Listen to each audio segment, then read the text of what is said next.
Why would anyone want to take a smartphone cave diving?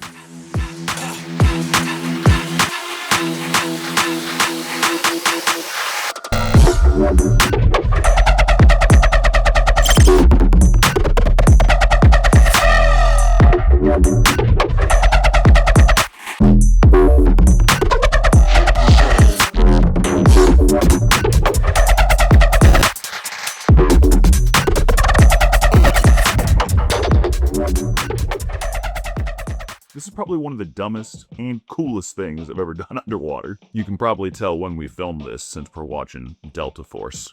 R.I.P. Chuck Norris.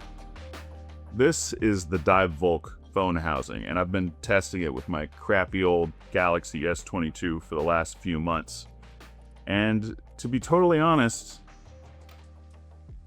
I'm kind of surprised. There are a lot of smartphone housings out there. Like, if you want to use your smartphone as a camera, you've been able to do that for quite some time. But what's different about this is that you can still use the touch screen underwater. So other than a data connection, your phone basically remains fully functional. So you've got your camera apps like normal, but you've also got access to all your images, you've got access to potential maps, all kinds of stuff. Any app that you could think of that might be useful underwater to you, you could have it. Now, I do understand that to a lot of people, especially in the technical diving community, this is kind of heresy and not a great idea, but bear with me for a little while because I might change your mind. Now, my first concern when I got this was the seal, because this thing does not come with a vacuum pump or any way to add one on. And that was definitely concerning to me because I use my phone for just about everything. I don't have like the latest and greatest phone, but if it were to flood in the middle of a dive day, it would be incredibly inconvenient. So I investigated a little bit further, and DiveVolk actually has some literature out about why they specifically decided not to include a vacuum pump. And to be honest, their argument is pretty good. Most of these housings and camera housings in general typically have a giant O-ring in here. The thing swings open like a clamshell, and it is super easy to get like a little piece of hair or dust or something in there that's going to cause it to leak because it is a huge O-ring. There's a lot more surface area to have problems with. So having a vacuum pump on something like that is really useful so that you can verify the integrity of your seal before you start a dive. However, any type of bulkhead you add to a housing is a potential leak point. So what DiveVolk did instead to keep the camera cheap and potentially more reliable is they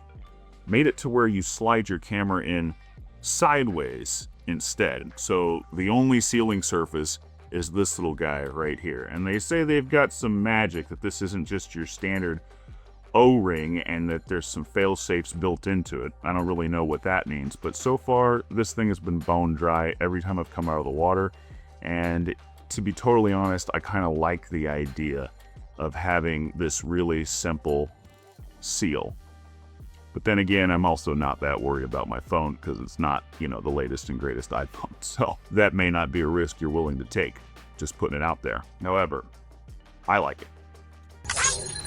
Let's talk a little bit about the size and practicality of this. So obviously this is pretty big and could be cumbersome to try to carry with you underwater. However, because of the form factor, it kind of fits perfectly into a dry suit pocket or a butt pouch, which is really nice. I don't typically run much in my dry suit pockets because they're kind of a pain to get to and side mount. Maybe wet notes, something like that.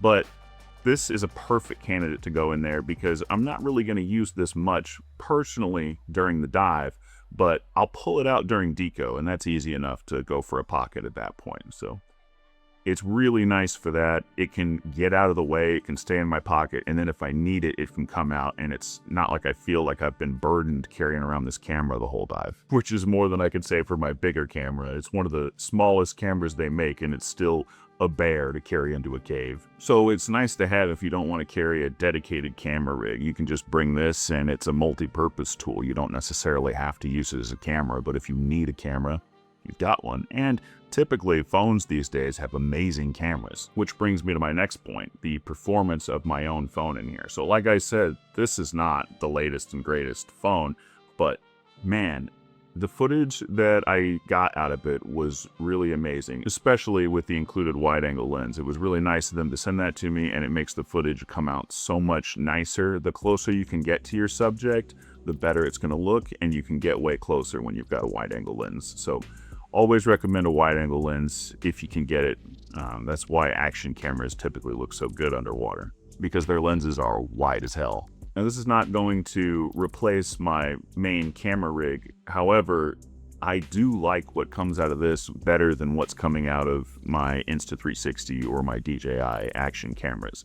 It's just a little bit more professional looking, and I think I'm going to end up using this quite a bit for videos on the channel. Another potential use case for this is keeping notes and stuff like that on your phone in the housing. Now, we've already got wet notes. That's no problem, but basically with wet notes, you're either printing something on waterproof paper, laminating it, or you're stuck with whatever you can draw or write. With this thing, you can bring any kind of image down. You can bring a map of the cave with you, although I wouldn't suggest that you be doing your navigating in the cave. Well, you got to navigate in the cave, but I wouldn't suggest you be figuring out your route while you're in the cave. Figure that out ahead of time. But if you need it to confirm something, or you just want to have it with you, cool. One of the cooler dives I've done in Jackson Blue was to a place called Avalanche Alley, and there were so many T's. You really have to remember the directions, and being able to just pull that up on the phone if you forget to write it on your wet notes is kind of cool. Although, again, don't let that happen. Plan your dives properly and execute them the way you planned them to the best of your ability. That'll keep you alive. Me personally, I'm trying to use my phone as little as possible throughout the day, so I'm not really a big phone guy, for mental health reasons, but a lot of people are really into their phones and the apps and stuff like that, and can probably think of a million ways that having their phone underwater could be extremely useful, and I would love to see all those people start making apps that are useful underwater. That'd be great. There are a lot of possibilities here. It might not be useful to everybody, but I think some people are really going to be into this because it's a multi-function device instead of just a camera. Now, the real reason I'm bringing this is because on long decos, they seem a whole lot more cold when you're bored. I wouldn't recommend that just anybody take one of these down with the plans to watch a movie while you're on deco. You need to be completely in control, aware of your surroundings and the dive plan at all times. If you can't do that when you add something like this in, don't do it. As you can see in this video, I am holding my buoyancy perfectly with my arms stretched out in front of me so that I can monitor my PO2 the entire time. This is not putting me in danger. Now, if I'm decoing in blue water, I'm not going to be watching Chuck Norris's seminal classic Delta Force. I'm going to be paying attention to what's around me. But in a cave, things are kind of limited, so as long as you've got control of your surroundings and your PO2 or your deco plan, whatever you're doing, good to go. And if Chuck Norris can save the world, I can watch Delta Force underwater. And one of the really cool things about this is that it's basically compatible with just about any smartphone. And if they don't have the tray in stock for your smartphone, they can actually give you an STL file. So you can 3D print one yourself. I actually 3D printed this one right over there from my phone. It was easy, no problem, and I love that because if you get a new phone and you've got a 3D printer, you don't have to buy anything from them. You can just download the STL file and print it, or borrow your buddy's 3D printer. If your buddy has a 3D printer, they want to print something for you. I'm telling you, they do. They're just waiting for you to ask. Now, housing wasn't the only thing they sent me to test out. I also got my hands on some of these DiveVolk SL50 dive lights. These things are around 5,000 lumens, pretty bright. Nice widespread. I love the display on this thing that tells you the different level you're at while you're diving it. And yeah, I actually really like these lights, and I've had a chance to put them up in Jackson Blue and light up some passages, and they put out some serious power.